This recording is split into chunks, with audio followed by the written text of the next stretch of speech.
Yes, guys, Harry here, and welcome back to Chelsea Fans XI for yet another match review. And whilst we dropped points and just couldn't finish our dinner, that is for sure. Another clean sheet, another game unbeaten.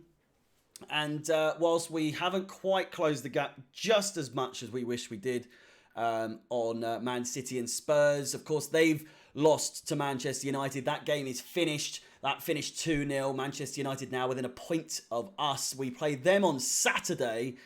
And now that game has become even bigger. Obviously, if we'd won today, we would be within 1 point of second place and third place.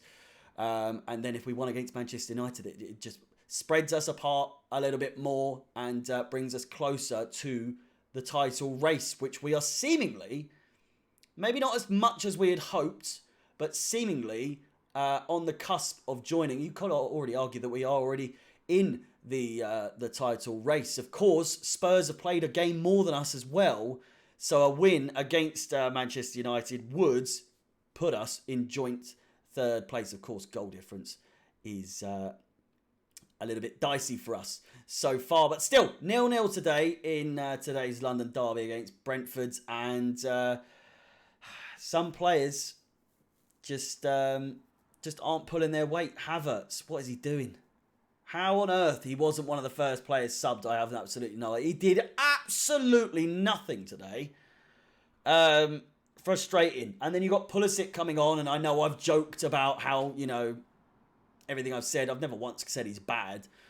Just inconsistent, and it's more the attitude from Pulisic that he's so hard done by. And you could argue now, after Havertz's performance, you could argue if he doesn't start against Manchester United, Pulisic, he's a little bit hard done by because he came on, albeit in the 60th minute or so, and changed the game. He added a bit more momentum, a bit more enthusiasm, a bit more energy to the game, and certainly tried his very hardest to create. And I think if you start him against a side like Manchester United, who are seemingly on form, they're only a point behind us and 5 goal difference between us, you would argue that Pulisic could be the final ticket in that front three.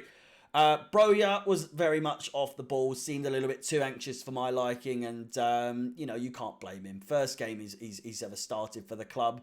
And I've said this many times before. He should have started against Southampton, that's for sure. He should have started his first game to start, because it's only taken until now to do so. But he could have started against Southampton. He could have started against Villa. He could have started against, Wolves.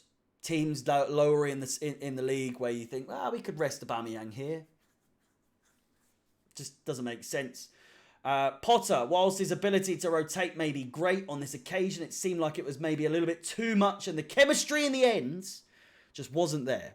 It just wasn't there. Some of the subs came a little bit too late as well. If you think Pulisic came on, if he came on in the beginning of the second half, when we were struggling to really put things away or create too much, Pulisic being on from the second half probably would have changed things a little bit more for the better. Kovacic changed the game, changed the vibe, changed everything about the game instantly when he came on. Immediate impact. We were under pressure straight away. Or for the first 10-15 minutes before he came on. When did he come on? It was the 15th minute. Yeah, Gallagher seemingly just went off the pitch. I looked away for 2 seconds, and then there he was, gone. But Kovacic just literally changed everything. Some of the passes, maybe a little bit wayward, bit too much power on them at times, but overall, just so fucking good. And his standout performance for the Chelsea this season, maybe I said in the player ratings on Chelsea Fan TV, maybe not his best performance, but certainly attacking wise, his most impactful game that he's had so far this season. Mason Mount, not too impactful in this game as he has been lately, but not a bad game by any means. And certainly won't be his worst game this season. It wasn't a bad game at all. Just he's got some consistency. He's got a lot to be consistent, or to try and be consistent. He's scored 5 GA in the last in the last three games. 2 goals, 3 assists. It's hard to keep up those numbers on a consistent basis, and we know that Mount isn't too consistent. So hopefully, when he undoubtedly starts against Manchester United, which he should, they're looking good. They've just beaten a Tottenham in form. It's about time that Tottenham drop points, that's for sure, because the numbers lie a little bit. They're nowhere near as good as this makes them out to be. And you think how not shit, but how muddy we've been this season so far, and we are within, maybe if we win against Manchester United on Saturday, we will be level on points with Spurs, who are supposedly title contenders and are having one of the best starts to a season they've ever had. This, probably not one of our best starts to a season, I'll say that much. Kepa Arrizabalaga, what can I say? Just fucking phenomenal at the moment. Just absolutely unbelievable. And just cannot be faulted. Azpilicueta, Koulibaly, fantastic in defence. Made some last-ditch tackles. Chalobah, solid in the middle. They're just defensively, we're sound. We haven't conceded a goal in over 7 hours of football. It's not a problem for us anymore. Which is bizarre. Really, really bizarre. But yeah, a solid performance. Just no finishing product. Pulisic created and was energetic when he came on. Chukwuemeka, very similar to Broja. Energy, lots of pace, lots of passion, but maybe a bit too much adrenaline, and it just kind of seemed a bit wacky towards the end. But yeah, that's my assessment of the game.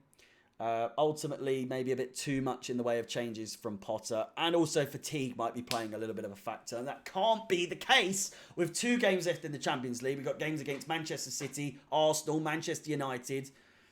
It's all to play for in these early stages, and if we can fucking somehow get into the World Cup and into Christmas in top 4, hopefully in the top 3, maybe even in the top 2, you never know. Of course, our game against Manchester City is in the Carabao Cup, so that won't make a difference here and there. With that said, boys and girls, thank you so much for watching. My name is Harry. Welcome to ChelseaFansXI. If you wish to subscribe and see more of content that I have to bring, then feel free to subscribe. And hit the bell notification, all that good stuff. Smash the likes, and I'll see you on Saturday, or Friday night, actually, for the preview, but Saturday on the watch-along. My name is Harry. Up the Chelsea, and peace.